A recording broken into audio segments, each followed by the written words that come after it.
The sound of the Emerald Isle. Claire had always believed that every successful trip needed a detailed plan. Weeks before leaving, she had already booked the hotels, marked the most interesting places on a map, and organized each day down to the last hour. Her younger brother Thomas couldn't have been more different. The best adventures, he often said, are the ones you never plan. When they decided to spend 10 days exploring Ireland together, both knew there would probably be a few disagreements. Neither of them imagined that those differences would become the best part of the journey. Their adventure began in Dublin. They wandered through the lively streets of Temple Bar, where colorful shop fronts stood beside traditional pubs overflowing with music. A violin, a flute, and a bodhrán filled the air with cheerful Irish melodies. People of every age clapped, laughed, and sang together. "It feels as if the whole city knows the songs," Thomas said. "Maybe they do," Claire smiled. They spent the afternoon visiting Trinity College, where they admired the famous Book of Kells. The intricate illustrations fascinated Claire. "I've seen photographs," she whispered, "but the real thing is extraordinary." Thomas looked around the ancient library. "I think I could spend days here." Claire raised an eyebrow. "You? In a library?" Thomas laughed. "Only this one." The following morning, they collected a small rental car and drove west. Soon, the busy streets disappeared behind them. Rolling green hills stretched to the horizon, divided by ancient stone walls. Hundreds of sheep grazed peacefully beneath a sky where sunshine and rain seemed to take turns every few minutes. "I've experienced 4 seasons in 1 hour," Thomas joked. Claire checked the weather forecast on her phone. It says sunshine. At that exact moment, it started raining again. Both burst into laughter. Their first major stop was the Cliffs of Moher. Standing more than 200 meters above the Atlantic Ocean, the cliffs seemed endless. Powerful waves crashed against the rocks below, while seabirds circled overhead.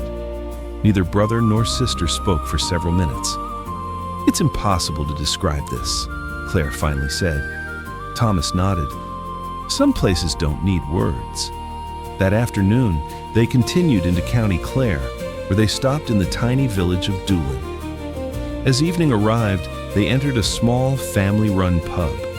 There was no stage, no microphones, just local musicians sitting around a wooden table. One by one, people joined in with fiddles, accordions, guitars, and songs that had been sung for generations. Nobody seemed to be performing. They were simply sharing music. An elderly man noticed Thomas watching with admiration. "Would you like to sit with us?" "I don't play anything." "That's all right. You can listen." For almost 2 hours, neither Claire nor Thomas looked at their phones. They simply listened. When the final song ended, everyone applauded, not because it had been perfect, but because they had experienced it together. The next day, they traveled through Connemara National Park. The landscape changed completely. Mountains rose above peaceful lakes, while purple heather covered the hillsides. Mist drifted slowly across the valleys, giving the scenery an almost magical appearance. They decided to follow a short hiking trail recommended by a local ranger. Halfway along the path, Thomas stopped. "Listen," Claire looked around. "I can't hear anything." Exactly. There were no cars, no crowds, only the wind and the distant sound of sheep. "I didn't realize silence could sound like this." Later that afternoon, they visited Kylemore Abbey, reflected perfectly in the calm waters of the lake. Their guide explained the romantic story behind its construction and how the abbey had later become home to a community of Benedictine nuns. Claire listened carefully to every detail. Thomas wandered through the Victorian gardens, speaking with one of the gardeners about the changing seasons in Western Ireland. "You always end up talking to people," Claire laughed afterwards. "They usually know more than guidebooks." A few days later, they drove the famous Ring of Kerry.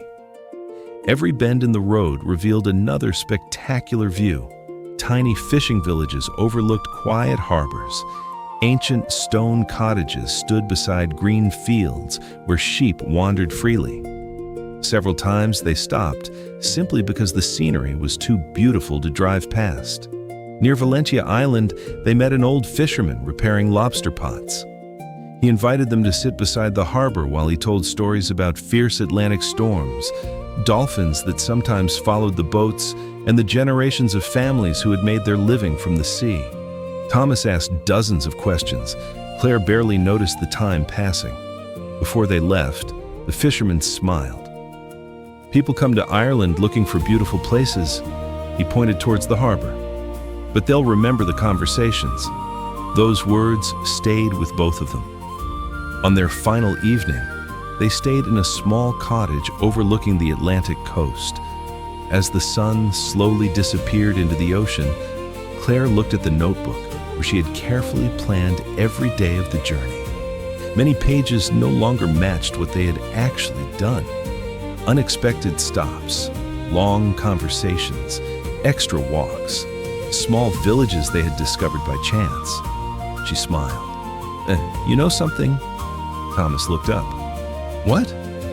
My plan wasn't nearly as good as our journey. Thomas laughed. I wasn't expecting to hear that. She closed the notebook. I think I finally understand. Understand what? You can't organize every beautiful moment.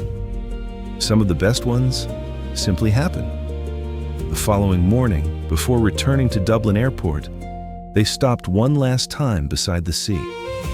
The Atlantic stretched endlessly towards the horizon. Thomas picked up a smooth green stone from the beach. For your desk, he said, so you don't forget Ireland. Claire smiled. I don't think that's possible. Back home in France, life quickly returned to its usual rhythm. Whenever work became stressful, Claire would glance at the small green stone beside her computer. It reminded her that not every journey follows the route we expect. Sometimes, the most unforgettable memories begin the moment we stop following the map. And whenever Thomas heard an Irish fiddle playing somewhere, he smiled.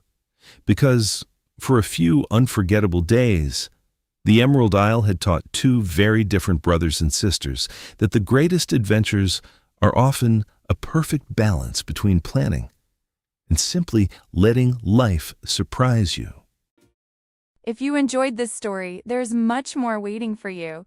Short Travel Stories in English, Volume 2, available on Amazon, includes 7 original travel stories specially written for B1, B2 learners. Inside, you'll find vocabulary in context, collocations, grammar practice, reading comprehension exercises, activities with answer key, and authentic cultural insights to help you build your English with confidence. Start your next journey today.